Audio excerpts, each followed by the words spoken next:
Good evening, stuff and grabbing from our nerds. Same old. Welcome to episode 237 of the Round Nerds podcast. We hope you're all well this evening. And Zaber, how are you this evening? I'm all right. Perfect. Yeah. Same shit, different day for me. Yeah, that's always the way, isn't it? That is always the way. Yeah. So, you been up to much, or just have you been any more festivals, or no festivals this time? No concert this time. I've actually played a game this time, like through it completely. So I have a game to talk about. Other than that, it was the 14th yesterday. Oh, it's Valentine's Day. Valentine's Day. Did you have a Valentine's date or someone you was like?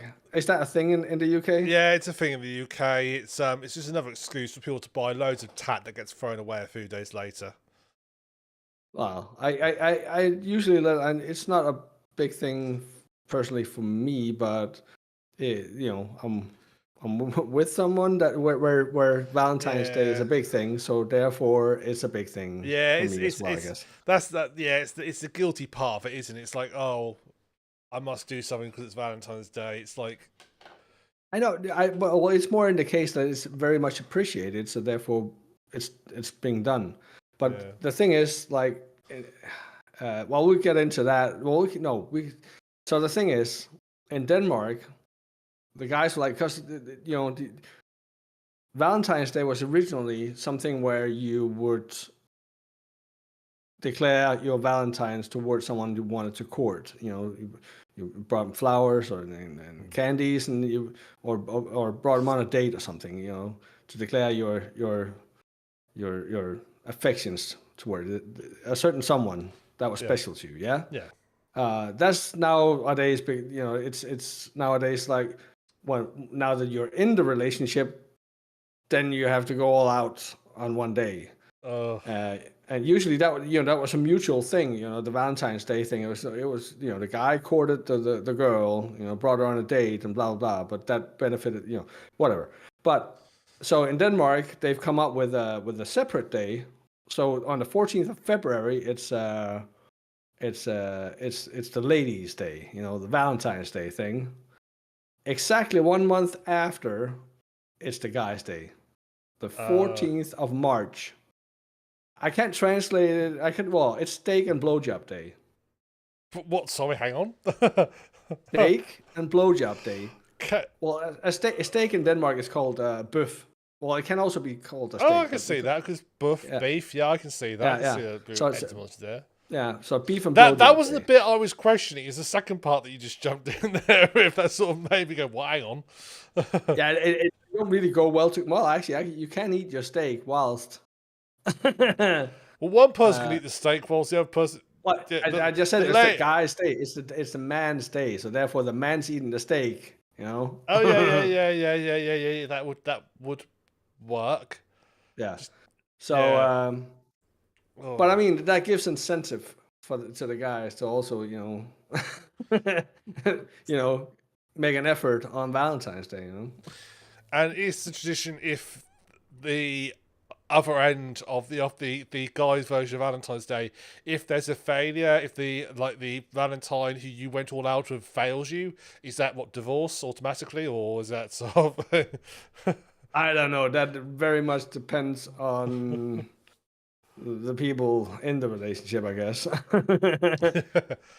Yeah. I decided to go to there's this flower store thing that they fucking make beautiful bouquets. So I went there, got my girlfriend a bouquet, quite big bouquet, and got her some chocolates, in a heart box and all that stuff. And I invited her out for dinner. Yeah. So we went for we had different things, but yeah, it's a place where you get like what's that called? Like ribs. We can get ribs. Yeah. I know what you mean. Ribs. Awesome barbecue ribs. Nice. Oh yeah. I So mean, yeah, that's what we did. didn't we games night yesterday? So did you say, well, sorry, love, I love you and all that, but it's games are waiting for me at home. That's exactly what I did. That's exactly what I did. So we had an early. No, we didn't. But we normally eat around 5 here. Podcast. No, sorry. Games night is 9:30. Yeah. So we had time to just eat and do all the things we needed to do. Yeah. So it's all good, dude. But I was Oh, like when we got home. By the way, I got games night tonight. So oh dear! I've just realised this also means that oh no, we're okay. Games night, because it's a leap year. Games night does not fall on steak and blowjob night, but it does fall on podcast night. So perhaps Zaber will either be very anxious or very relieved come that episode, or they'll be doing solo that day. yeah, that could be a thing. Yeah, You yeah. never know. Look, If I seem exceptionally calm, you know why. oh, too much information. Nah. Too much information. Well, look forward to that on episode 239 of the Nurse podcast. And if I'm here by myself, you know why. Exactly. If Saber seems to love everything in the world, you know why. Yeah. I personally hate the idea of Valentine's Day. I think if you love somebody, you don't need a special fancy day to tell them. Of course you don't. Exactly. The original thought behind it was to court someone, yeah. Yeah.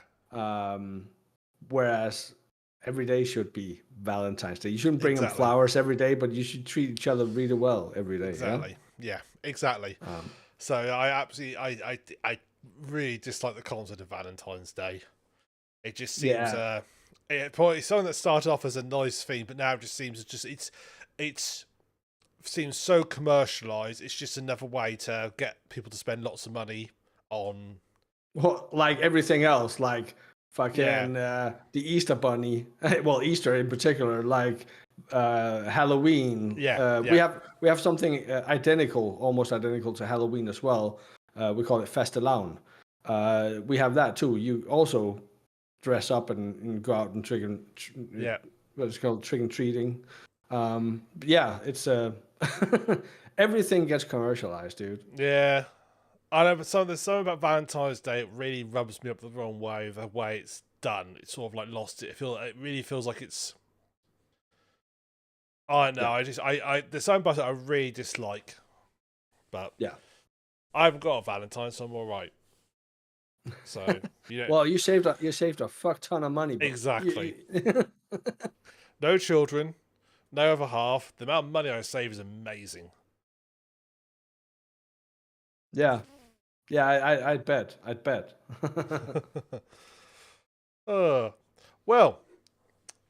What have you been doing? Dude? Well, what have you been doing the past 2 weeks? I'm on holiday this week, which is really good. I'm on holiday next week as well, which is even nicer. So that's been good. Vacation if you're American.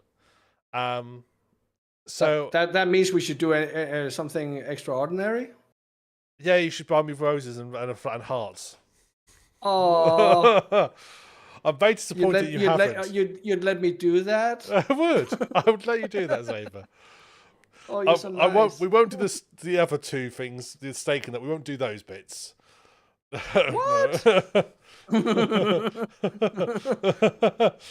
But where's my card? I don't know. Let's just say. So it's basically been a bit of a catch-up week for me. So nothing particularly exciting. But I have been playing a game.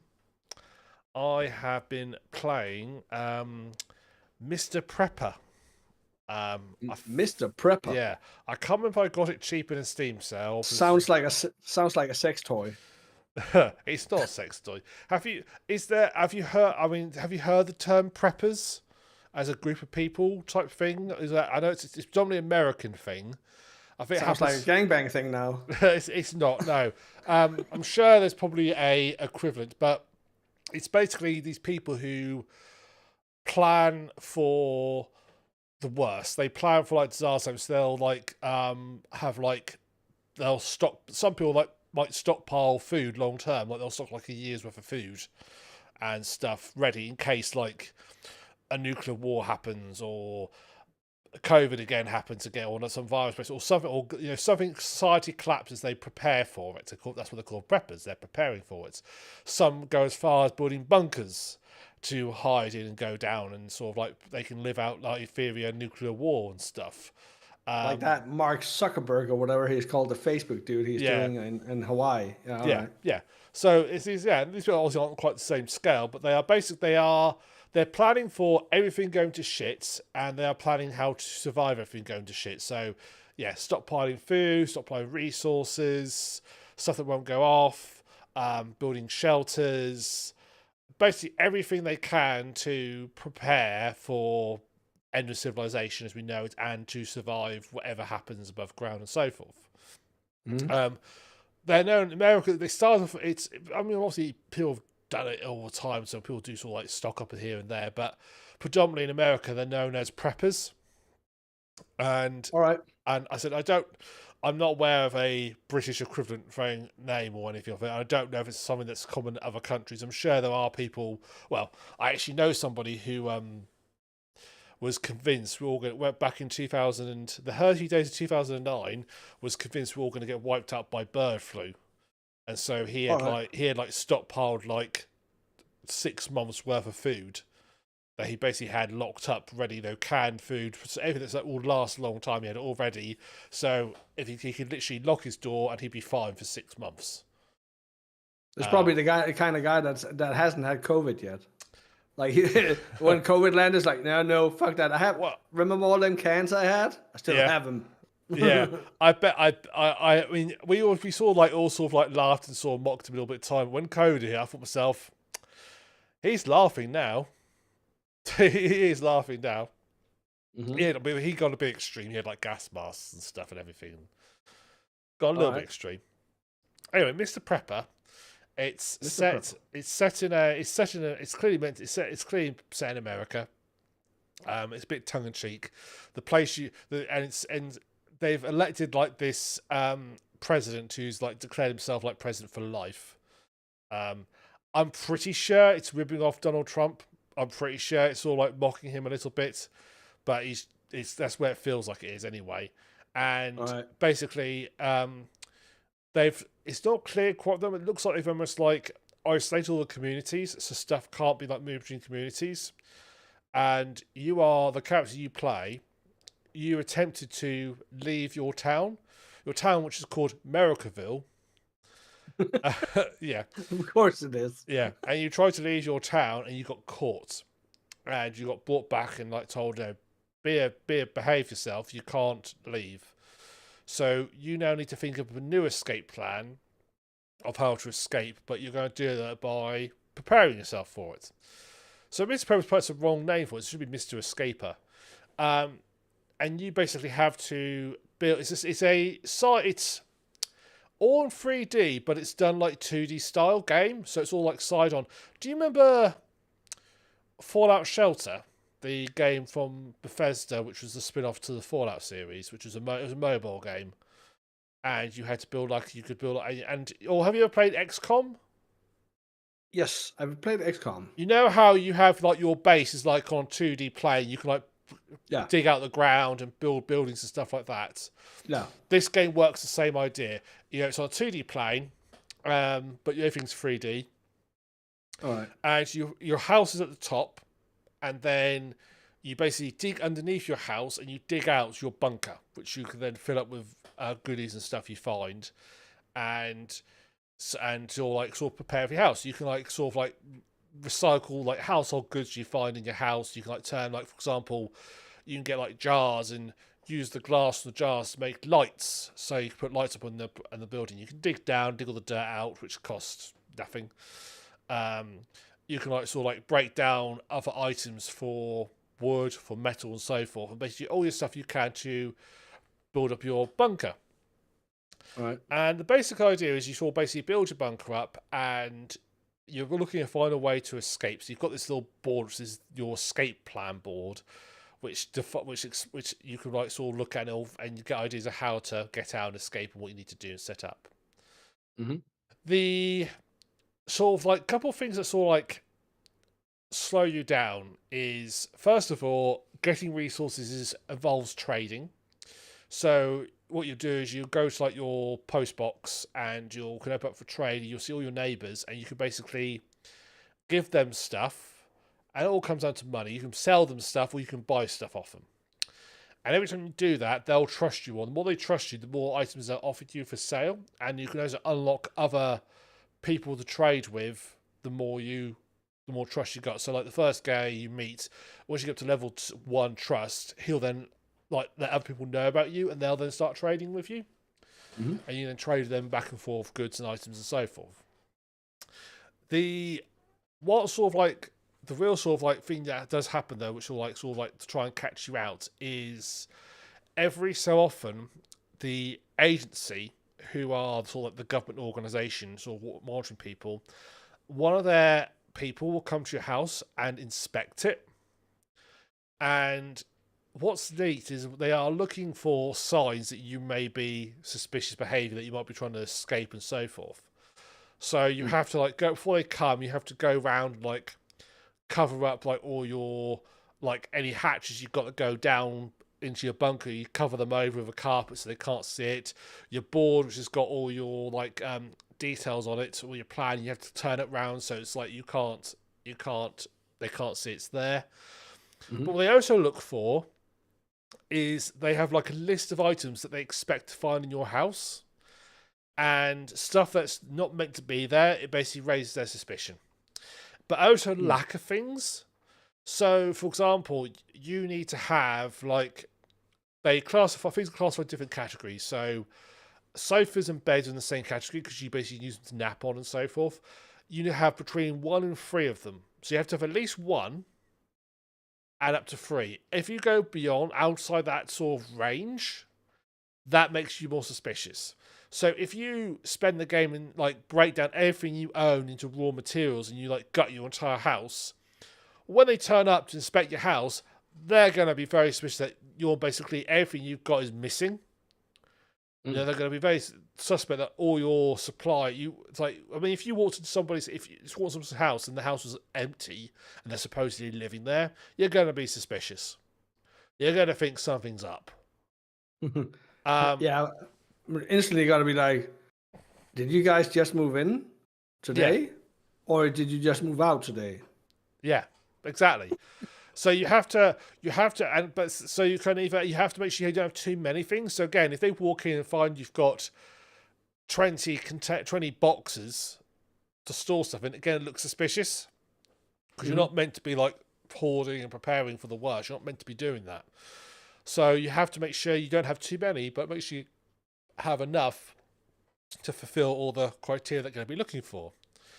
Yeah. I think that's a neat sort of side of the mechanic and so forth. As time goes on, they'll start adding things that they'll inspect. So so the game is based into months, and each month has got 30 days. As sort of each month rolls over, you'll get extra things happen. You'll get extra stuff added on. So like when the first thing to happen is they start monitoring your water usage. They'll look at how much water you're using per day. Because you use water to grow things, you're not meant to be growing things. You're not meant to be growing food or anything like that. You're meant to just be buying it from the shops. But also you need water to grow plants and stuff in your bunker. So if you're planting stuff and growing, using a lot of water up, they'll notice. And that raises the suspicion level. So it basically adds these little extra difficulties every single time. Also, the more suspicious you are, the more frequently they'll inspect. So they will inspect I think it's between 1 and 7 days, they'll do inspections. So if you keep low suspicion, you'll get a suspicion every 7 days. But if you get high suspicion, they could come around every single day to check to make sure what you're doing. So that's obviously limits you. You also know that they are suspicious of you if they start coming often, yeah? You get given, at the end of time, every time they leave, you get given a report, and the report will tell you how suspicious they are of you. They'll say, like on a scale of like 1 to 100, how suspicious they are of you. They'll also list everything that they found odd. So the first time they visited my house, I covered up what I needed to cover up, but I had some oil drums with fuel outside, and those appeared on the report as suspicious objects. So you'll get told what they don't and do like. So it does sort of hold your hand a bit. You don't like feel your way. You do sort of like know what it is. Yeah. I've found that is actually it's not really a big deal. The inspections, you can pretty easily work around them. All you've got to do is cover up the hatch, cover up the poster with all your things on it, and I did get one ding because I was carrying a baseball bat, and that was suspicious. So, because why do I need a baseball bat? I don't play baseball, so why do I need a baseball bat for? Why was I carrying it in my hand? So even what the stuff you're wearing can look suspicious. And certain goods like a workbench, for example, you're not meant to have a workbench. That's like highly suspicious. They find one of those. I'm not sure. I'm not sure. I assume the game ends if they get too suspicious of you, or they come raid you, or something like that happens. So you beat it first try. Oh, it's the other thing I'd say about it is it's very, very long. In that getting the resources you need is quite a grind. It is literally only getting a little bit at a time. I feel I've put like 8 hours in, and I've only just like unlocked. Also, I don't know what I'm doing, so I'm sure you could probably speed ones a lot quicker.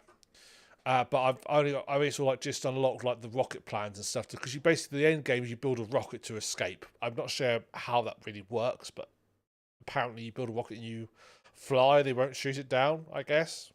Maybe. I'm not sure where you're going. Are you going to the moon? Are you going to another country? I'm not sure how this is going to work, but you build a rocket to escape. A rocket that the first rocket you build is made out of stone, which I'm a little bit concerned by. But rocket out of stone. Yeah, it's the first part. Well, that's the actual like sort of like I suppose it's the rocket like launch tube is made out of stone. All right. So yeah, it's a bit. Yeah, so I mean, the age stuff I don't find a big deal. What slows you down is it's just such a grind to find stuff. So what can you do? What can you actually do? Well, one thing you can do is you can go. Obviously, you build your base. You can just put stuff in your base. So you can like put like plants in to grow plants. You can put soil in, so you can make greenhouses. You can also do things like you can get machines that will collect water for you. You can get generators. Because you have a limited power supply coming to your house, you use too much power, they'll notice. Unsuspicious generators. But it's all underground, so it's all right. As long as you don't go down the hatch, it's all underground. Yeah.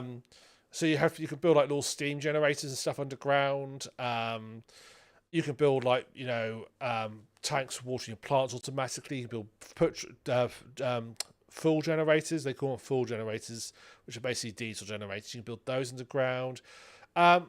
You build lots of bits and pieces underground, but the other sort of things you can do is there's like two sort of areas to explore that I've unlocked so far. I don't know if there's more. There's a forest nearby that you can visit, and you can scavenge for materials in the forest. And the forest has got the forest is like levels.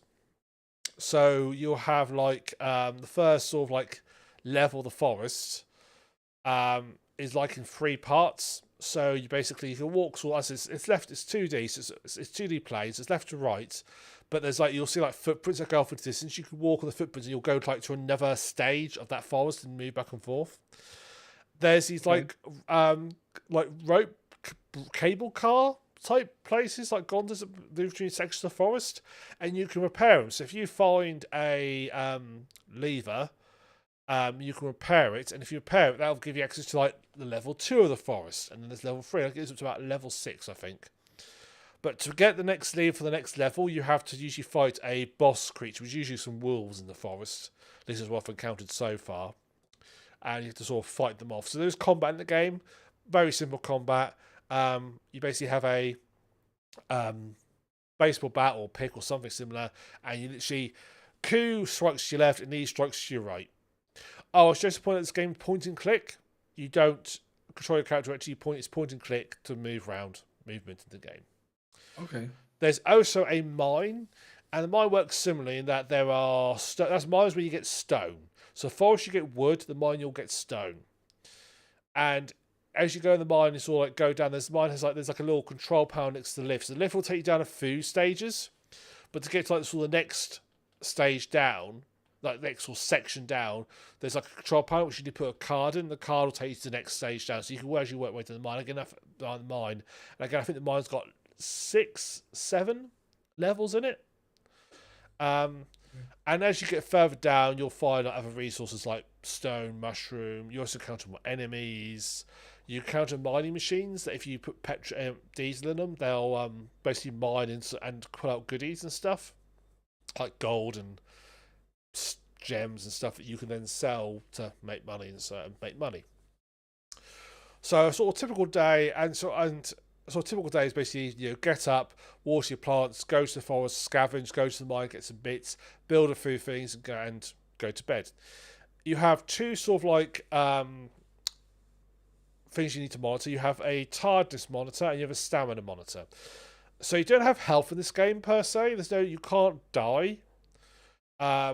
Stamina is based on food, so eating food just increases it. It's more like a food monitor really than anything else. But this also acts as your health bar. So when you get attacked, it'll come out this like food bar comes out of that instead. So you heal by eating. So very simple. Your tiredness, as the name suggests, basically you need to sleep. Now, these two by themselves, hitting 0 isn't dangerous per se. However, there's a third bar. This is your preparedness bar. This is a bit unusual, and that is probably more akin to your stamina bar. To be fair, that's more what it's more like. And this will drop down in the course of the day. It drops down continuously. How quickly it drops is based on how much food you've eaten, how much sleep you've got. It can also be affected by if the agency give you a really bad visit from the agency. If they give you a really bad report, that will have a detrimental effect to this bar. If if you have if you're like something bad happens, it can knock this bar down quicker. It'll go down quicker. Likewise, if you trade, it goes back up a little bit. So you can sort of control a little bit by trade. Basically, as you do stuff that makes you more prepped, it'll go up and down. They call this bar the preparedness bar. If and only if this bar gets to 0, that is when you will basically faint. If you faint, the day's over. The game's split into days, the day ends, and the day is over, and you'll just lie unconscious until the next day, and then you'll wake back up. The only way to move from day to day is to go to bed and go to sleep. I think it says you've got to be done in bed by 3 a.m. I've not tried going past 3 a.m. and see what happens. I'm assuming the game just makes you go to sleep regardless. So you have that sort of like little thing.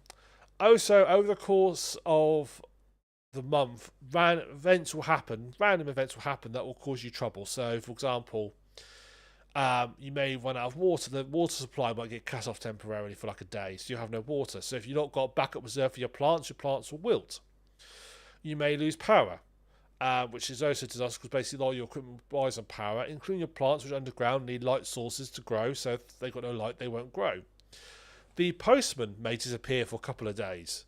So if the postman disappears, you can't trade anything because you trade by going to the post box and sending stuff away. You basically can't get anything or trade anything if he disappears.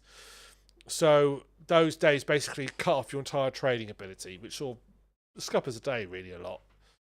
So that's all the bare basics of the game. It's a game that I think I'm enjoying it. I think. You don't know. I don't really know. No, I don't know if I'm enjoying it or not. It's a game that I'm playing, and I do find that sort of time is going by quickly. I was playing it the other day, and I thought, it's got dark, and I know I've been playing it for like 3.5 hours. And I thought, oh, that went by really quickly. But am I enjoying it? I find it's so slow to get stuff, it's so slow to get resources and stuff, and it's a bit like a sort of a survival game. I suppose my issue I've got is that the game resources is just a case of time. It's a slot, you can do it, it's just time, it's going to take time to do. because there's no real failure states, it's very easy to prepare for these inspections. It's very easy to prepare for them. I've had no real issues with them. So they're not feeling much of a failure state. Oh, you also got hunting this game. You go hunting in this game. You set traps and stuff and catch things. And yeah, I don't feel. I'm playing on normal difficulty. I'm not playing on. There was an easy setting. There was also there's a hard setting which I've not tried. I'm playing on the normal difficulty, and I'm just not finding. There's not enough threat because you can't like die. The game is over. You need to then go back a few days because you're the guy who comes to inspect your house is so easy to fool, at least initially, and because like the extra conditions take a long time to kick in, like 30 days before they start inspecting your water supply. That's a long time. There's a lot of game time before you actually have a problem with it. It'd be nice if like each inspection it was a bit like each inspection gets slightly harder. Perhaps have less frequently, but perhaps the sort of like the increases in difficulty go a bit more linearly. So like perhaps every 14 days they get harder, or maybe random. Like this time he's going to come. He's going to be looking specifically for this, this, and this. You need to make sure you hide that up and so forth. That I think would make it more interesting, but as it is at the moment, it's not. It just doesn't. I've not felt challenged by it. The only thing that's felt challenging is fighting, because the fighting, just swinging and stuff, is a bit crap. It's because it's sort of time based. When something comes at you, you can't sort of easily get your time right. They'll like send like 3 walls at you, and they'll run like slightly apart, so you can't hit them all at once, or you can't like time the swing to hit each one in turn. Doesn't really work. So combat is a bit feels like an afterthought. It feels like something they put in just to add a little bit of challenge. And yeah, it doesn't seem like there's much consequence. Like there isn't any. There is no consequence to. As far as I don't know what happens if you fail your agency investigation, but you can't die. You can't there's no sort of like. Nothing can really go wrong. And it comes down to just plodding your way along, just gradually getting resources. And that's really the bit. So, for example, the rocket needed like 50 stone, I think it was. Well, if you go to the mine, you can collect stone. You collect them in groups of 5, but you can only carry like 4 max when you run out of weight. So you have to go back and drop them off or put them in storage. You can buy stone as well, but everything you need requires an awful lot of resources. They take a long time to find. A lot of the time, there's a lot of time when you'll be like, you'll send off for some stuff, and you're just gonna be waiting for it. Because when you trade, it's not instant. It takes like about 3 minutes for your trades to come in. So you can send a load of stuff off, or you can buy a load of stuff, and then you're just waiting for them to come in. So you're literally just like, well, I guess I just stare at the screen. I mean, there's a fast forward button in the game. But in most games, if you need to put a fast forward button in specifically to make time go by quicker, that's probably a sign that your game design's a bit bad.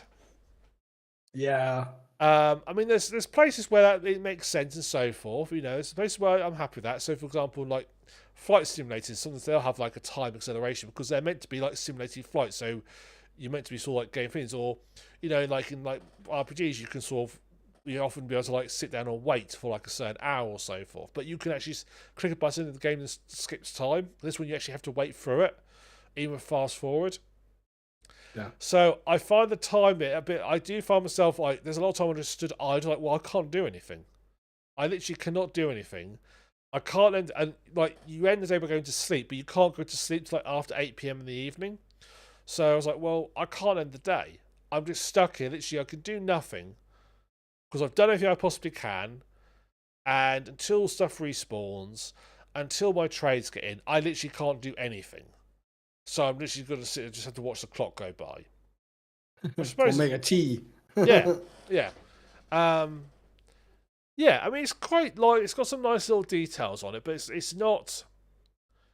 Some things are really helpful how it explains things, but others aren't. So, like when the power goes out. It will show you all the stuff that's using power, but it won't tell you how much power they're using. So you don't know. You've got no way of gauging what do I need to switch off and unplugged in order to get my power running again. Because if let's say if you have a steam generator that's producing certain X amount of power, there's no like metric that shows you, oh well, you're generating 20 kilowatts of power, but you're using 160 kilowatts of power, and then hovering over things. Oh, this uses this much power. So there's no sort. You're basically switching things off blind to try and work out what you need to switch off to like get your power back on. Yeah. Feels all a little bit like just little things like that. That's like just feel a bit like unthought of. I mean, it's quite nice. How much is this game? This is. As I think I got it in a Steam sale. Let me pull up Steam, and I will tell you how much it is. Actually, it might be quicker for me to do it on here.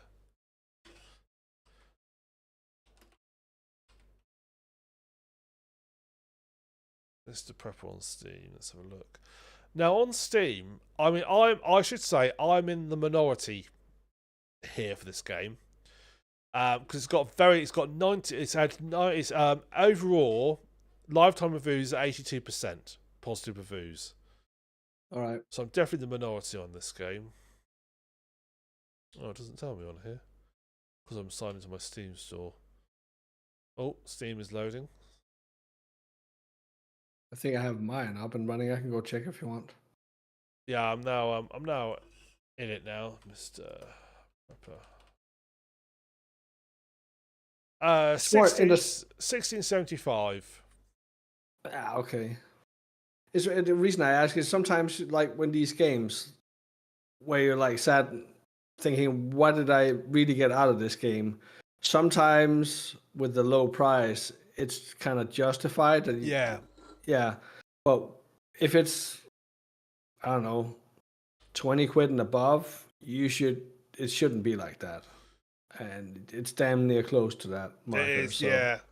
I mean, I'm clearly the minority of it, because as you can see clearly, I think the other trouble of it is things like building your base. You have no idea how big to build the rooms, for example. It's not clear, it's not obvious. And I also don't find much incentive to build my base underground, because there's no real benefits to building. A lot of stuff you build for, it's just decoration. I don't really feel any major benefits, so I'm literally building the bare minimum I need for what I need to do. Alright, so I need space to put generators in. Okay, there we go. Generators are in here. Oh, I need space to put in, but you can build like beds and stuff for us, and tables and chairs. I was like, well, I don't need them. I don't need them. They don't do anything. That brings up the important question. How do you beat the game? How do you win? So, like I say, your escape plan is to build a rocket.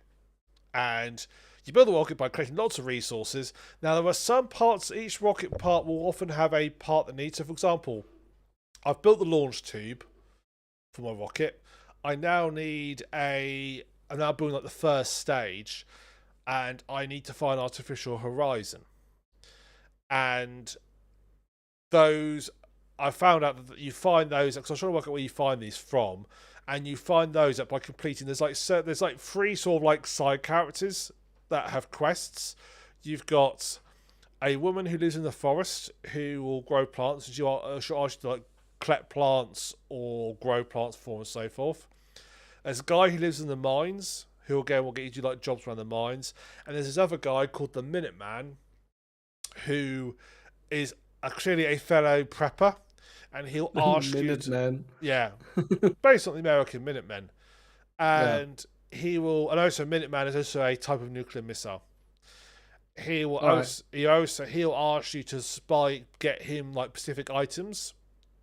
So you're meant to sort of do the side quests with these side characters to get the specific items in order to give them to him or citizens in order to basically get the bits you need to unlock to get up. It just feels really, if I'm honest, it just feels really faffy. I suppose the trouble is I just don't feel any need to build my base. I don't feel any need to build these, like, so they show you like these really big depth detail bases, but I don't feel any benefit from doing it. It's like someone said the neat idea of it wouldn't be great to build like an underground base type thing. It's a neat idea, but there's no sort of resource output from it. So in like XCOM, when building your base up was fun because you could say, okay, well I need more science room, I need more engineering rooms. There was reasons why you're doing it. In this, most of the case, you dig a room out and you don't get anything from it. And things like, oh, good, they're now monitoring my water. Well, basically, that means all my farms I've got are now useless because I can't water them too much. And the item I need to basically counter that is very late on in the game. You know, I can find. I mean, I think you can get like plastic buckets as well, which you can put down outside to collect rainwater. But it just, and yeah, something just takes so long to find. So like finding, you can't. So like you find like a telephone, for example, gets you plastic and electronics, but you can't go scavenging. You have to just buy them. Hmm. I would like to have had more places where you go scavenging for stuff to try and find stuff. You know, like abandoned houses, going for that, or perhaps like going like in an abandoned house and like sort of having to perhaps avoid like security guards having to scavenge stuff. That'd be fun. That'd be good. Yeah. Having to avoid things, just. I mean, I'm clearly in the minority here because most people seem to enjoy it, but I just feel like this game had potential and it's missing bits that couldn't really make it to the next level. Um, but yeah, somehow I've managed to sink, I think, 8, 9 hours into it. I think I've sunk into this game. Let me have a look at my Steam library and see what I've put into it. Oh, I thought it was more than that. Oh, that's Mr. Prepper. Here we go. 8.4 hours I've put into this game. And looking online at Talon to beat, they when the game takes about 16 hours to beat, which I think is too long for the type of game it is. Well, that means you're over halfway. I'm over halfway, but I don't feel like it. But that halfway has been such a slog. I'd rather it been a game that I could do in 8 hours. So that's, I think, the big issue is when you want to feel like you're making progress. When you're doing something that's like a survival game, you want to feel like every time you do it, you're making a bit of progress. Every day you're getting something a little bit further done. You start little projects, you get the project done. You want to feel that's what you're doing. Yeah. But I just don't feel like, I just feel like I'm just time wasting or grinding. I don't feel like I'm making progress very much because it's just like, well, I can't do anything today. I can't do anything. I can't do that today. I'd much rather it basically been perhaps a bit more generous for the resource you got, and you be able to complete it in 8 hours. But every day, you feel like you're making progress. You feel more rewarding. I just don't find it. I just don't find it particularly rewarding. Like if they'd made challenges in the game, like if it was like you had like challenges per day. If you do this and that within this allotted time, you get this fertilizer thing Yeah. for your plants that will make them grow a wee bit better. If not, well, good luck with it, or something like Yeah. that. You know. Or something like the inspections. You get told when the inspection is going to be, so you know what's happening. So what happens is just means you make sure. Oh well. So for me, it's like, well, he's coming to inspect tomorrow. Best put the carpet over the hatch and turn the sign round. Yeah. That's it. I'm ready for the inspection now. I think what would be better if perhaps if like you got a letter the day before, say, hey, there's an inspection coming tomorrow, or surprise inspection. They just turn up one day, without warning. You have to then you have to like, oh, he's here. I need to rush around and like cover everything up and so forth to sort of make sure you can't see what I'm doing. There are just still things I feel like could have made the game more engaging. I would much, I said, if they made it slightly shorter, I would have half that time. 8 hours is more than enough to play in this game. I mean, there are like, there's like RPG like games that take less time to complete than that. So half time the game, get more resources. So you sort of make sure you feel like you're getting progress, but make the a bit more jeopardy. Get your inspections happening more often. As you like build stuff, perhaps makes it harder to hide stuff. Because if you're doing an underground bunker, it's going to be noticed by somebody. Perhaps have nosy neighbours come round. Perhaps have neighbours come round who'll just come and you have to sort of talk to them and sort of make them think that you've got stuff and stuff so they go away and don't report you as dodgy. Well, also with like I said, with the checkpoint, like if you do this and that within the allotted time, it randomizes what you want. You could also sabotage a neighbor or something like that. Yes. Yeah, that'd be cool. Be able to like go into neighbours' houses and perhaps sort of like go to neighbours' houses and perhaps sort of like throw deception onto them would be quite cool. Mm-hmm. Yeah. That makes me think of a game called Beholder, which was a game set like in a communist state where you could basically throw your neighbours under the bus, or you could plant evidence. If you didn't like somebody, you could plant evidence on them and like get them arrested and took away. Nice. You were like an apartment man. I think as one class I played it, you like ran an apartment block, and you were in charge of all these apartments, and your goal was to try and escape society, and escape communist society. But you could, as you could basically plant if you had neighbours you didn't like, and or perhaps they were getting a bit too nosy, and perhaps find what you're doing. You could plant evidence on them and then ring up and report them, and they'd come and get arrested and took away, and then you could release their apartment out again. Also, so turn up, you could and you'd have to dob somebody in. That was a really good game. That was similar to fun. Yeah. So yeah, Mr. I just felt myself had a lot of promise. It just didn't quite hit it for me. I was about halfway through, but to be honest, I just don't think I can be bothered to carry on. Getting the rest of the way there, I just don't think I can be bothered. That's how it is with certain games. They're not for Yeah. everyone, and certain games they might be really good for some people, but not for everyone. Like it's yeah. It's just an awful lot of busy work in it. There's an awful lot of just doing just stuff because you have to.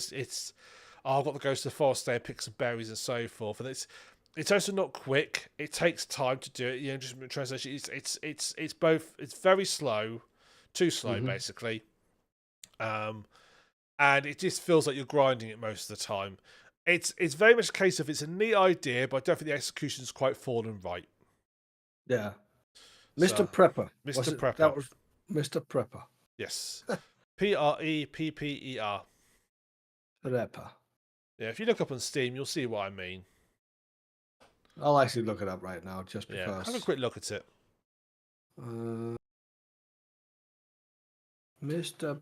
Prepper. There it is. 19.50 euros. Yeah. It has DLCs. Yeah, it has a Now DLC. I see the video. Yeah, so I'm not sure. So you see, it's all the ants or colony you're building up underneath your house. I see things. I mean, yeah, I know, me looking at this would never be a game for me. Yeah, you can see the guy doing inspections and so forth. Yeah, it's... Oh, there's a car. You can't drive the car. Well, it looks like it. I don't think so. Yeah, on the screenshot, it looks like you're like... You drive the car at the very start of the game. Okay, maybe that's it then. Mr. Prepper. Yeah, Mr. Prepper. Oh, there's another play. There's something on here I haven't been to. Yeah, I just feel I would like to if it was more like you had to, perhaps instead of trading your neighbours by sending stuff off, you actually had to go to their places. But there was it game factors in travel time. So when you go to place, it took you some time in the day to do it, like half an hour of travel time there and back. So you had to plan where you're going to go each day. Like, well, I need to go here, pick this stuff up, and so forth. Yeah. I just feel there's so much in this game that could make it that bit better, but I just don't feel like they've quite hit it.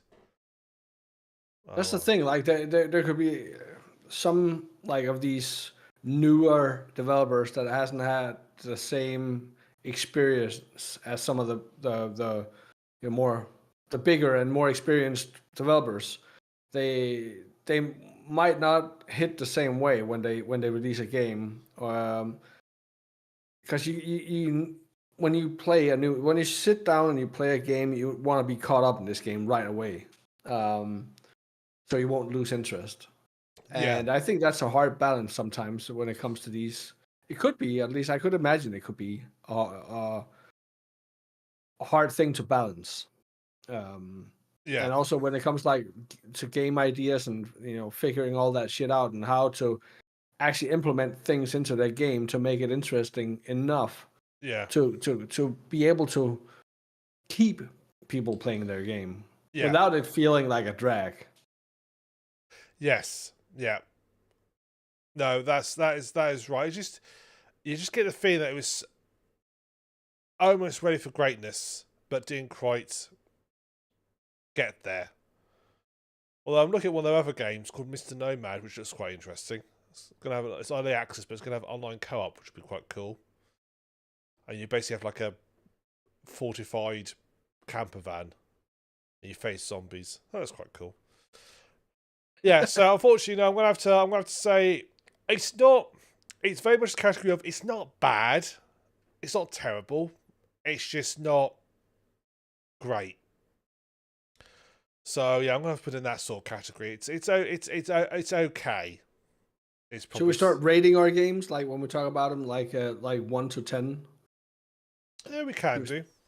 What do you rate this one then? So, oof, it depends how you see your scale system. So, Well, like 0 or 1 is bad. Like it's this game is ass. No one should ever touch it. okay. And 10 is like the best game you ever played. So it's hard to give a 10. All right, so 10 is the best game I've played. 8 or 9 is like, it's a decent, fun game, but hasn't quite, it's decent. It's a real enjoyable, good game.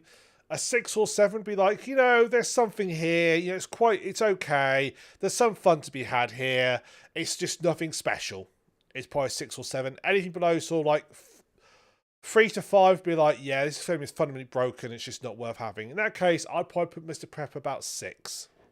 All right. Maybe That seems 6 fair. pushing a 7. So there is some stuff here. There's some ideas here which could work. It just doesn't quite hit it for me, unfortunately. But apparently I'm in the minority according to Steam reviews. But there you go. According to what I saw, there's a DLC for it as well. There's an Animal Farm DLC. Yeah. Not sure how that works. But okay. What about you, Dave? What have you been playing? I've been playing a game. To people watching this or hearing this, it's they've probably played it already. But it's a horror game called Little Nightmares. And Little Nightmares, it's an interesting one. You play this. You don't know if it's a girl or a boy, but because the main character has this like yellow raincoat on. From what I gather, the game starts off with you having a nightmare, I think, and then you wake up all alone in like a sewer type thing in a room, and you get out of that. You have to like figure out it's weird. It's everything is like from the graphics and to the feel. It feels very like a nightmare. Like it's hard to explain unless you try it. I'll say it sounds as appropriate for a game called Little Nightmares, isn't it? Yeah, exactly. But now we're talking about like nailing it, because they this game it has all these really messed up elements in a good way. So and there's like it feels like the game is split up into like 2 or 3 phases. I did not play this with DLCs. I think I went through it in like 4 hours or something like that. Yeah. And so you have to like sneak, but you're tiny as well. Like you're really tiny, so you can go hide underneath a kitchen sink, or if it's a bookshelf, you can go between the shelves and stuff like that. So you're really tiny. You can go into the piping as well, into the ventilation system and stuff like that. It is really an interesting. Like one of the first. So, well, spoiler alert, because that's what we do. We talk about the games in depth as much as we can. But I think the first like boss type thing that you meet that you have to sneak around is because he's actually blind. He can't see you, but he can hear you. So if you make noise, if you walk on the wooden floors, it will creak. He'll hear you. If you walk on the carpet, he won't.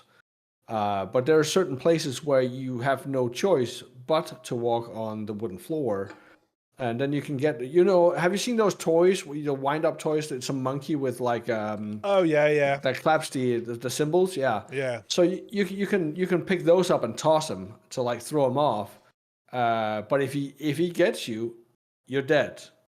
well, you then respawn at the nearest respawn point that you've gotten to, and you have a lighter. That's the only ability you have. Like you can grab things, and you have a lighter. Yeah. Because there's gonna be a lot of dark places in this game, um, and every so often you'll meet you'll find a lamp or a candlelight, and if you light that up, bam, that's your checkpoint.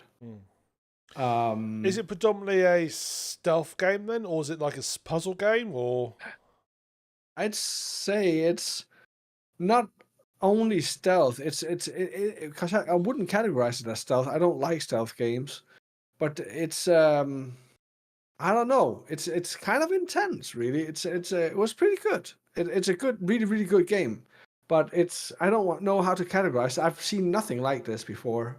I really haven't. Not in the way that they made this game. I think that's why I think that I could imagine this game was really popular. There's a second one and a third one on the way. I believe it was very popular when it came out. Yeah. But it's just so well made. Like later on in the game, one of the villains or whatever the bad guys you come across is a cook. It is a chef. I'd say a chef.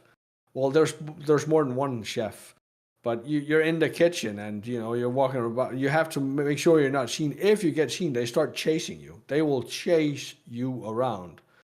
You have to quickly hide, not to get. And this is like a side scroller type thing as well, like what you were talking about. Yeah, More 3D, in depth, but on a more 2D 3D. plane.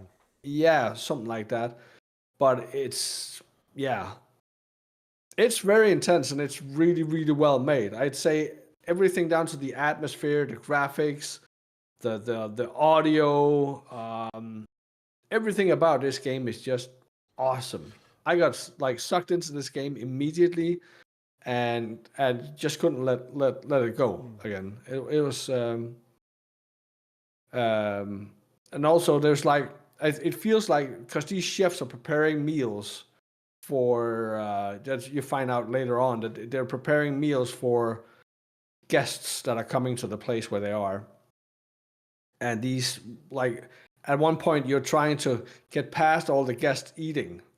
And when they see you, they will tilt over the tables and start crawling on the floor to try and catch you. And if they do, again, you're fucked.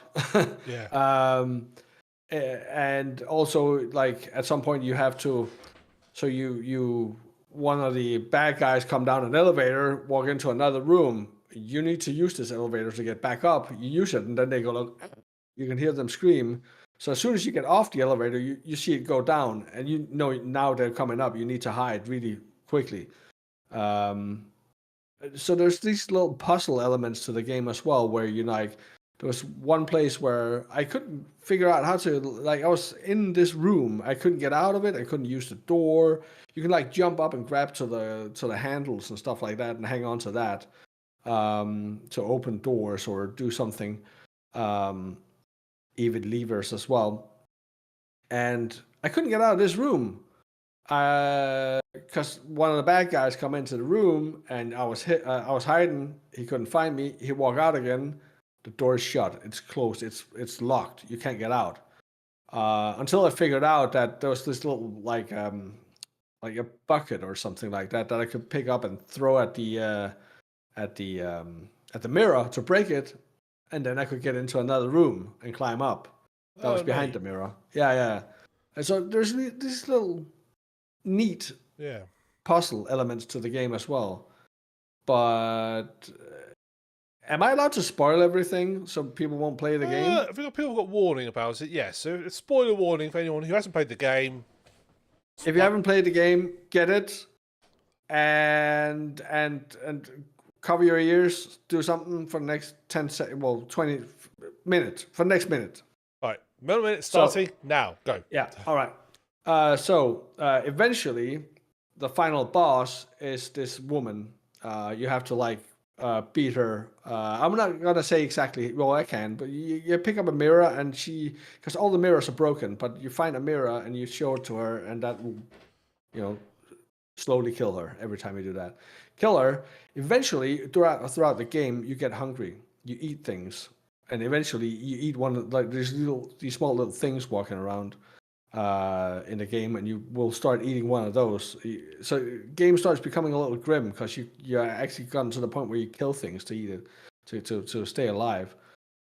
Eventually, if you're back and the minute's gone, I need another minute. Eventually, you kill this woman witch type thing, which is the main boss, but you eat her. You're tiny, she big. You eat her, and you get all her powers. So the game ends with you leaving this place, this really fucked place, and you just kill all the people, all the guests that has come to eat, all the horrors and whatnot. You just kill them all as you leave this place. It's really grim. It's really awesome. It was such a good game. Really, really awesome game. I'm looking at screenshots now of it. I believe I have played, but didn't get very far on it. You got to do it again because like I said, there's a sequel. I need to play that and get through it. But the third one coming out, you can play that co-op. You can play the third one. It's gonna have co-op. And wouldn't that be cool to do for the game nights? Yes, that would. Oh, I'll try and get through both then, and then we can do the co-op version. That'd be cool. Yes. I mean, I'm looking at the screenshots, and they're beautiful. These in-game screenshots, they just look like something you think somebody would have rendered in Blender, to like a high, so it's a piece of art. It even down to the lighting, dude. The lighting was amazing. Everything about this game just screams awesomeness. Like everything. It's such a great, so beautiful. Yeah. I see the bit of the chef. I've got into the bit of the kitchen, the chef, and the lighting of that room just looks spot on. It looks really neat. Well, even the sounds like the chef is doing, and even the blind guy is doing as well. And you have to fight the blind guy at some point as well. So I'm not gonna spoil that because now the minute's passed. But you have to get through all this stuff, and the noises they make is really creepy as well. They all the atmosphere is it's really well made. The game is so well made. I was very, very. I've had this game for quite a while. I don't know if I'm happy or not that I waited. At least now I got to play the game finally. But yeah, it's such a good game. Really, really good game. I can highly recommend it to anyone that has not played it and didn't get spoiled by all the shit we just said or I just said. Really, really good game. Really good game. So it's got DLC. Have you tried the DLC at all? None of the DLCs. No, I think from what I gathered, each DLC is about an hour or so extra content for the game. So I might get that and try that as well because I want to get the full story or the full everything out of that game. Just saying now, for anybody out there who hears this before the 22nd. Well, unfortunately, if you're an audience, you won't hear this by the 22nd. Unfortunately, you've missed out. But anyone who's on the stream, this game's currently on offer on Steam for $3.99 UK money, 75% off. That is cheap. That is very cheap. And if you can't find it if it's not on sale anymore, you can always check, CD Keys or Kinguin or these sites to see if you can get a cheap Steam code or something. I believe this game is you can also get it on the Xbox. I don't know about the PlayStation, but I'm fairly sure you can get it on the Xbox as well. I don't know what the pricing is. I don't know what the pricing is. If they don't have a deal on Steam, they might have it on the Xbox or on the PlayStation if it's on there as well. But I can't recommend that game enough. It was really, really good. It blew my mind how good it actually was. I've heard good things about it. I think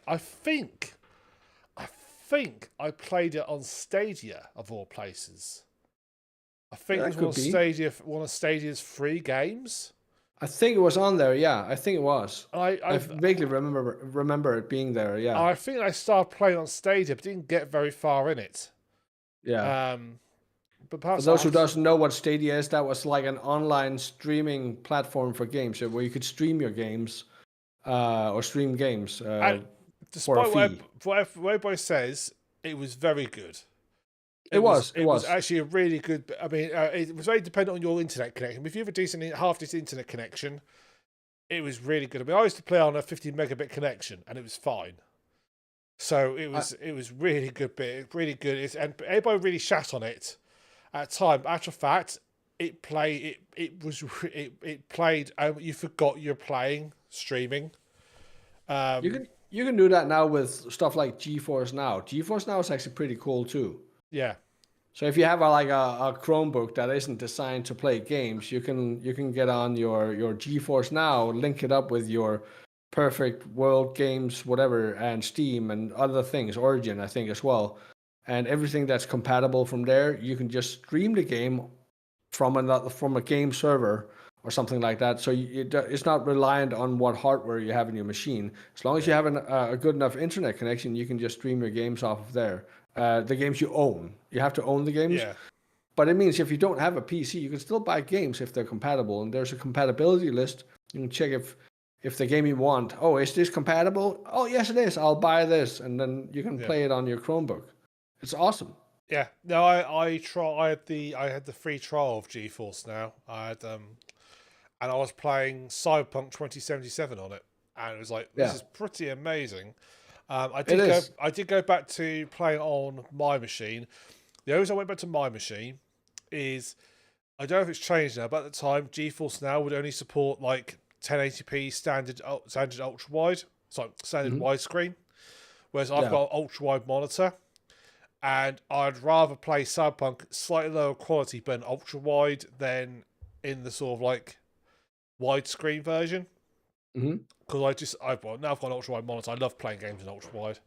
So I prefer that. Even if it's slightly lower quality, it feels more immersive. So I dropped back across.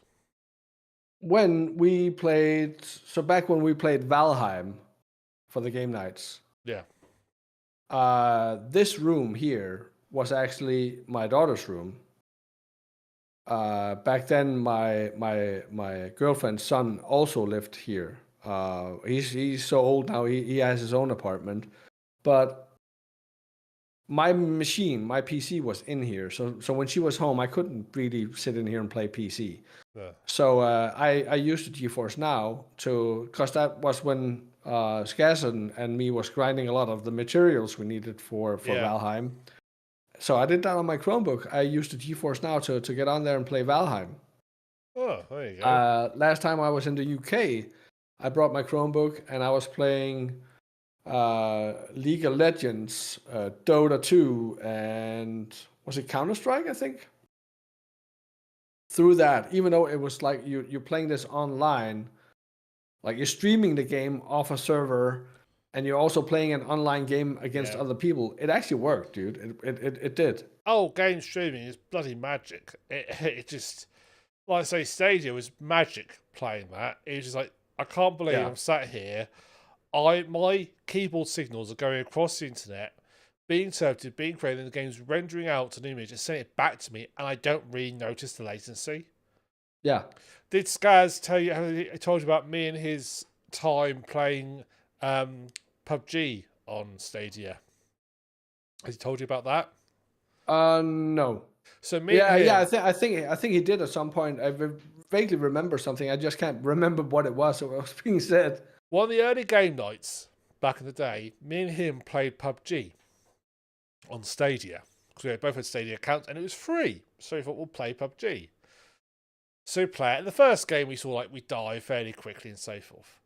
But the next game we play, we're a little bit more cautious. We know what we're doing now, a little bit now. We're a bit more cautious, and we sort of like, kill our opponents, and we actually win. Me and him both get first place. We're teamed up as a pair. We both get first place. We win. Marvelous. First game, great. So that's beginner's luck. So we play another First try. game. We play another game. And we win again. We get first place.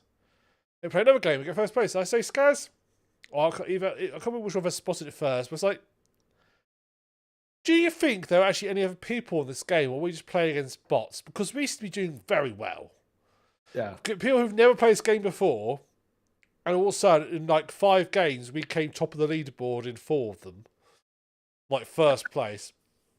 And so we come to the conclusion that all this time we were playing against bots because there's no players on the game, no human players, so we were just stuck up against bots, and we were winning because obviously the bots were very stupid. And they behave, and we quickly figured the behaviour they were doing was just wrong.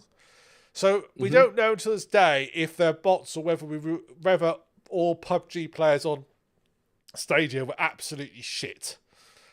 We can't tell, but given how good players we are, I suspect it's more likely to be the bots than anything else. So, yeah, I think we played like a whole session before we realised that we're playing against bots, mate. We're not actually really we're not elite players here. You guys were just that good. Well, that's the possibility. We may be elite PUBG players, we just don't realise it. Yeah. So it was that was our little foray into PUBG. That was one of the really early games night. I think that was like maybe the second game we played on games night back in the day. I think we did that, then we did Hunt Showdown. That's when you then came on board with us. Yeah. So that's really going back. How far is that? But like it's like 3 years, 4 years ago. We started games night in 2020. Because we started it during lockdown, because me and him weren't doing obviously podcasts. So actually, tell a lie, it'd be 2021. Actually, tell a lie, it would be 2020. I'll soon tell you because I've got my games night folders organised by year. I know that I've lived here for a little over 2 years, and I was part of it when I lived at the house. 2020 is when we started games night. Our first games night was the 26th of May, 2020. All right. And there we go. So yeah, me and him we were here. We then played a game of Hunt Showdown. Then we played PUBG, and then you joined us with Hunt Showdown. So we played 2 weeks of Hunt Showdown, then PUBG, then you joined us back for Hunt Showdown. Do you see the date? You joined us on the 22nd of June, 2020. So come the 22nd of June this year. Or 30th of June, maybe one of those ones. Huh?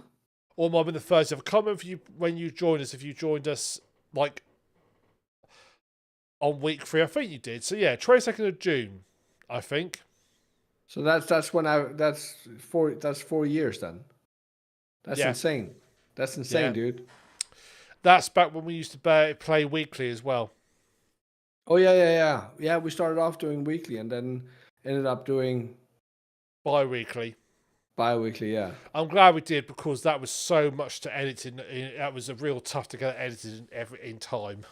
That was really tough to get that out and process it. Well, it didn't matter in 2020. Didn't matter because I had a lot more spare time because nothing was going on. Yeah. But yeah, the idea of doing it weekly now is terrifying because I just wouldn't have the time to do it. And then 2021 is when we sort of started going. I think it was 2021 we started going. No, still doing weekly in 2021. When did we stop? Did we do that for like 2 years? We must have done. Bloody hell. Yeah, it seems about right, actually. Yeah, we stopped 2022 as we went bi-weekly. Yeah. So this would be the perfect time to tell you guys, if you want to see some gaming stuff, we do the game nights every other week. Yes. The day before the podcasts are done live. So our next one will be on the 28th of February. The 28th of February. 28th of February. Yep. At about what, 8:30? 8:30 GMT. Or UTC if you want to be really fancy. Yeah, and that would be 9:30, like what is that called? CET or CEST? We're not in summertime yet, so I don't know what it's time. called CET. Oh, yeah, I don't that's Paris time.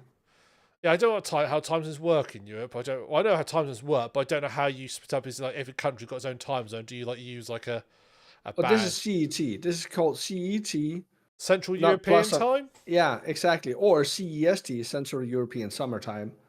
Oh, interesting. Because see, we have GMT or GMT +1. Yes, we just have CET or Or actually, CEST. or I said, if it would be fancy, we could say UTC because GMT is the universal time system. Not for me. Well, that's because you're UTC +1 at the moment. Yeah, no, I'm not. I'm CET or But CEST. UTC +1. But Uh-huh. yeah, yeah, pick it up that, and then you can also go on our channel. That all our game nights are on the channel. There's a whole playlist with like, must be over a best part of like, it must be getting towards like 200 episodes of games nights on there. You can check out and enjoy.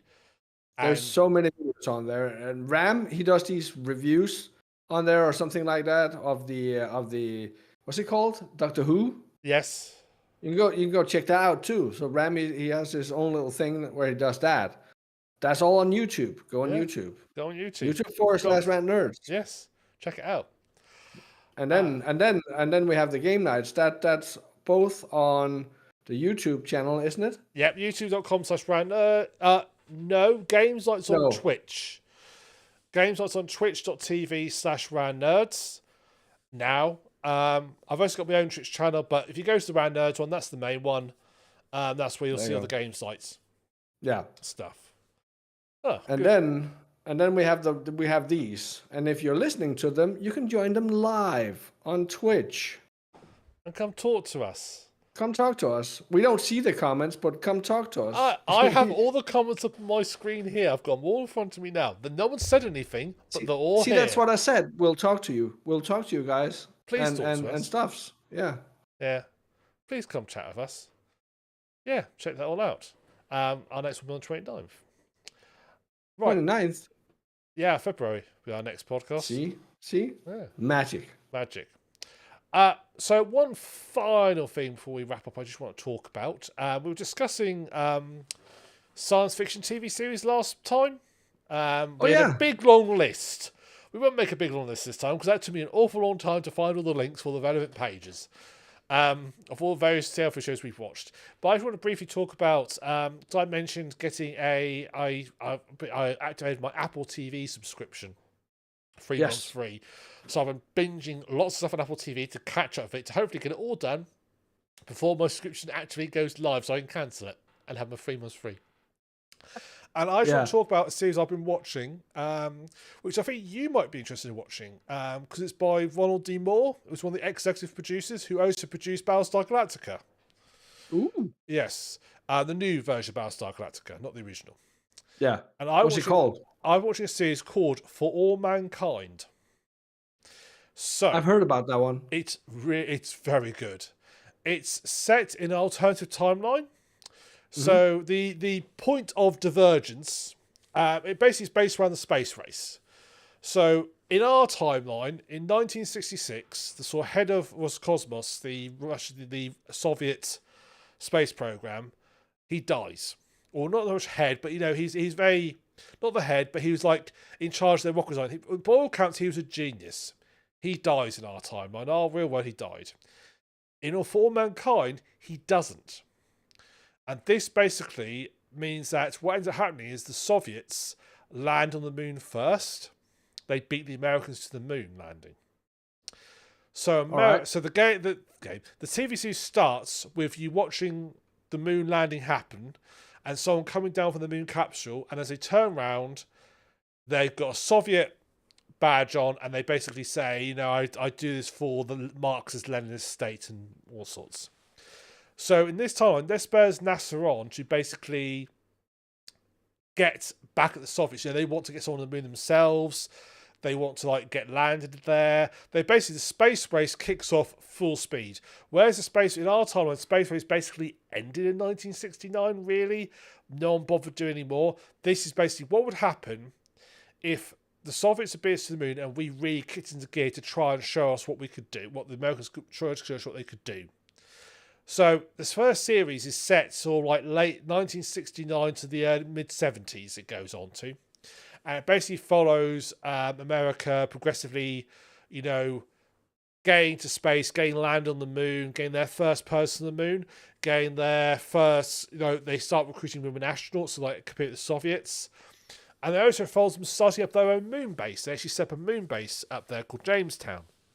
This all happens in the first series of them setting it all up. And it's sort of hard, like Battlestar Galactica, it's half character drama, half sort of sci-fi. So you flip between like the lives of the astronauts. The main ones you've got like Ed Baldwin, a chap called Gordo Stevens. They're both like ex-test pilots. Later on, they recruit some more like some female astronauts. They got like one called Molly Cobb, who's based on an actual person who was again doing sort of like the 1960s. They had the Mercury 13, which was a group of women astronauts, but they basically cut the program. For More Mankind, some of them get brought back, and you see them progress and so forth. And again, and it all follows. It is interesting. It follows this all like it's this alternate history. And what's interesting though is how the series ends. I mean, it's a very good general series. What they do is for each series, there's a time jump. Spoiler alert. Yeah, I won't spoil anything. But it's well known. It's sort of like its thing. If you look at anything, if you like literally, if you go on the Wikipedia page, it will tell you that they time jump between episode series. Okay. Like the first paragraph. So this isn't really a spoiler. But each sort of like next series takes approximately 10 years after the previous one. And on Apple TV, they produce like on Apple TV between each series, there's like a series of like news broadcasts like for each year, and that basically picks up key history points in their universe that didn't happen in ours, and all like sort of technological advancements, because their technology advances quicker than ours, because basically space was kept going. They push more, they make some technological leaps, so they beat us to things. For example, they end up going well beyond what we've done. And so the second series is set sort of in the 80s. 80s, and that sort of follows on sort of like about sort of mid 80s it's set in. The third series is set in the mid 90s, and I'm now on series 4, which is set in the early 2000s. And each series sort of explores like a different stage of the sort of like the NASA. This isn't really a spoiler, but the first series is about getting to the moon and sort of like first steps on the moon. The second series is basically about re-establishing the moon base in more depth, making it big and expanding it. The third series is about heading to Mars. And getting to Mars, yes.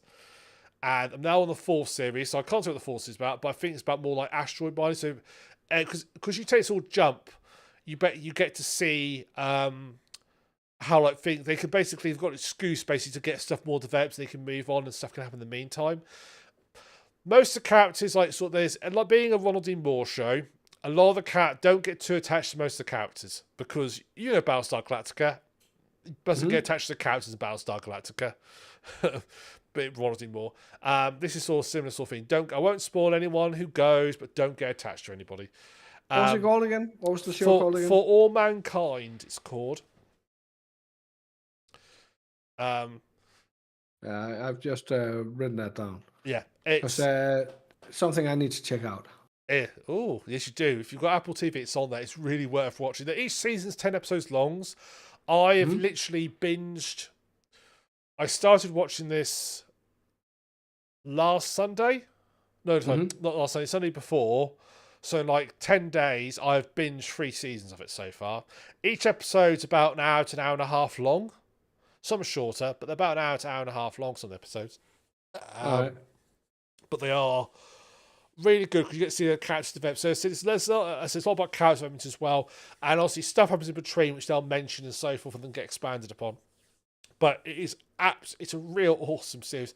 I I went into it thinking, I'm not so sure I'm going to go on like all the alternate space races and stuff. And it's really good. It's all like shows all an idea of what we could have achieved.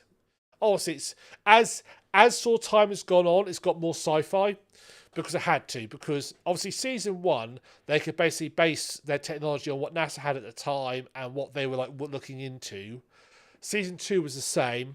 Season 3, they've like had to like accelerate how space has changed and space race and stuff. And they just make commentary on like commercialization of space and what have you. And what would have happened if we basically had not sort of like cut NASA's funding and we kept going to space and back? Like I say, Yeah. in between each episode, between each series, there is usually at the bottom there's like a section of news reports that basically give you their alternate news stories from the area. You don't have to watch those because at the start of each season, there's like a montage of all the things that have happened. Which those are quite funny. There's a character in each season who the first sort of like scene of this first season after sort of like the moon landing is her like getting ready, and she's like in this like really stuck up little tiny office, and she lives in her office. That's her getting ready for the day. Well, they roll with it. It's every season. The first like scene is her getting ready for one day, and it shows you how as time goes on how she gets like better offices and stuff. There's also in joke. Yeah, the characters are. It's definitely got that. It feels like battles. It does feel like it feels very Battlestar-esque in terms of the character drama and stuff. Until like one person on Reddit says, "I'm still not sure if this isn't a prequel to Battlestar Galactica." It isn't. It can't be because it's set in a different. Battlestar Galactica is set in a different. But actually, it could be. Well, I suppose it could be. Well, no, because they come to us in the background. So in the back time. But yeah. Real good. I won't spoil anymore. I won't spoil anything about it because it's worth a watch. If you like sci-fi, if you like space, I will say as the season got a bit more sci-fi, some of the space stuff you do have to suspend your disbelief a little bit. Like nobody would design a spaceship like that. That doesn't make when you're watching thinking that doesn't make sense at all. Something happens like at the start of season 3. It's like that doesn't make sense at all. Why on earth would you design it that way? Why would you design it that way? But it does sort of like feel that it has sort of there's definitely a root in reality. And I also like the fact that things like in Battlestar Galactica, everything that takes place on the moon is all silent. Everything's silent. Mm-hmm. It's all quiet stuff because it would be. So they've obviously tried to sort of nod towards realism, but it's definitely getting more sci-fi as time goes on. But still a real awesome series. But it does. But don't be surprised if you feel that you may feel that the first series is not very sci-fi. But the later ones do get very sci-fi. All right. But there's That sounds interesting. There's quite a couple of those sci-fi shows on there on the Apple TV thing. There's loads on there. Apple TV, actually, in terms of like their quality of shows, they're mostly pretty good. They've really been quite. I've been recommended one on there as well. It's like something like Godzilla-like type thing. It's a series as well. Yeah, I've seen that on there. I can't remember what it's called. Apparently, it's supposed to be really, really good. Oh, I've checked that out. I mean, I'm not sort of into sort of like Godzilla monster stuff, but if it's got good ones, I might check it out. Yeah, and then there's one with Jason Momoa on there as well, like a post-apocalyptic type thing. That's supposed to be pretty good as well. Yeah, I have to say, in terms of shows I've watched recently, they've sort of knocked out of the park from one streaming service. Apple TV, I can't fault. I've watched Silo, Severance, which I think I mentioned last time, and now For Mankind, and they've all been really good. The thing is, I feel like Apple TV is not like they're not advertising enough. At least in Denmark, I've never seen an advertisement for any of the shows that's on there in TV or anything like that. Now, everything as soon as there's something new and big coming on Netflix, bam, you get a Netflix ad on the TV. You get Netflix ads on every website you're on, and so on and so forth. The same with Prime. There's a lot of Prime ads in Denmark as well. HBO as well, a lot of those. But there's nothing for the Apple TV. Which is kind of weird because they have such good shows, as you say. I have seen some Apple TV adverts on YouTube. I've seen a few.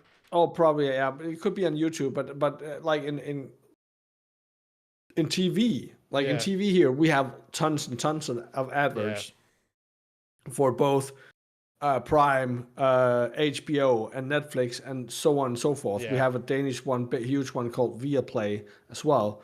The list goes on. so many streaming. So that's another thing. Like there's too many streaming services now. We can't have them all. But Yeah. I have never. I don't think I've ever seen a TV commercial for Apple TV or any of the shows on there. Yeah. I I, have f- not heard of any of the shows that's on there ever. I think Apple TV, you're right. I think Apple TV have almost spread by word of mouth. They've like let their shows do the work for them. It helps That's that an expensive. That's an expensive way. Like but not it's getting. working for them, I think. I think it's working for Yeah. 'em. I see some people talking about several because there's also one on there I want to watch, which was I think it's on Apple TV, is Succession, I think it's on Apple TV. Hmm. I think that's on Apple TV. That's like been a big one for them. Also, I think the thing is, if you have an Apple device, you get 3 months of it free. So I think most people are going to check it out for the 3 months. I was an idiot. I got my phone, yeah, my Yeah, iPhone. What was it, the 14 when I bought this? It was before I bought it before the 15 came out, and I set it all up and get all my shit copied over. And it's like, yeah, hey yo, look at me, I'm your device. I give you 3 months free on the Apple TV thing. I was like, cool, let's redeem that. And I set it up so I had it like ready on my Nvidia Shield and all this stuff, so I could like stream things off of there.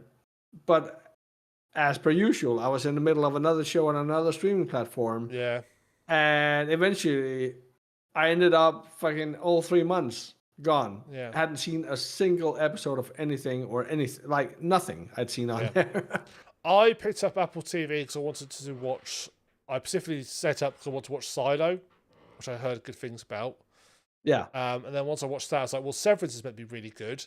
I've heard that good things, but I'll check that out as well. That is really good. Hmm. And then, but yeah, having said that, I've seen adverts for like they've got a new one called Criminal Minds, is it called? And I've Yeah. seen that advertised quite heavily. That's got Peter Capaldi in it, which is why I'm definitely going to check it out because he's one of my favourite actors. Peter All Capaldi. right. He played Doctor Who. He also played on Amazon a series called The Devil's Hour on Amazon Prime. I haven't if heard of it. if you've got Amazon Prime, look up, see if it's on. I hope you've got on your day anymore because it's called The Devil's Hour. Let me just Um, go check here. The Devil's Hour. Yeah. yeah, Uh, the Devil's Hour. yeah.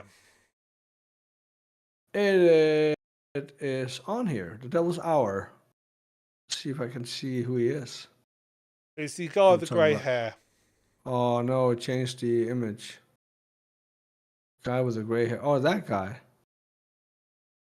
I don't think I've seen him in much. He got famous over here in the UK for a series called The Thick of It, which All is right. a series set. It's a comedy, and it's set in House of Parliament, set in like Westminster, about the government, about the local government, and basically it follows basically again, it's all like an alternative timeline type thing. But he plays a chap called Malcolm Tucker, and it is really, really, really funny. It is so hilariously funny. And he plays this foul-mouthed Scottishman called Malcolm Tucker, who just like every other word's a swear word, and it's so funny watching. He plays that, and then that's what I certainly knew him from. He then went to play in Doctor Who as the Mm-hmm. Doctor, one of the main Doctor Who characters. He then went. Then I've seen him in The Devil's Hour, and he's now in this one, Criminal Minds. He's a really good actor. All right. So a really good actor. Might have to check that one out too. Yeah. Right, Zaber, if anything from you, I think we can wrap this up. Is there anything else from you want to talk about before we go? Nothing from me. You get nothing out of me. Oh, fantastic. So thanks both for joining us. Fantastic. Yeah, exactly. That's what we want. Silence for the Danish man. Oh. So, Hey, look at me. Look at me. Look at me. Where am I? I don't know. Floating? I'm on the moon, dude. You said it was silence on the moon. Oh, yeah. But you don't have to have your arms out when you're on the moon. I do. I do. Because I'm dancing. Look, Mar, we're Float. flying. I'm floating on You're the moon, floating yeah. on the moon. Yeah, In it's like the moon. 1/6 gravity or whatever it is. Mm-hmm. So once again, thank you both for watching us for episode 237. As mentioned earlier, you can check out our next podcast the 29th of February on youtube.com/randnerds or twitch.tv/randnerds. And as just mentioned earlier, you can check out our next games night on the 28th of February on twitch.tv/randnerds. If you can't make it, we got tons of content on YouTube. Go check it out. Fucking loads. We've got like 800 videos on the YouTube now. So yeah, check that all out. Look forward to seeing you on our next podcast. So from me, or you guys check the website, randnerds.co.uk. So it's a website, but that's currently down because it's being refreshed. So sorry about that. But thank you very much for joining us tonight. From me, the Suffolk Ram. Same old. We'll see you in a fortnight.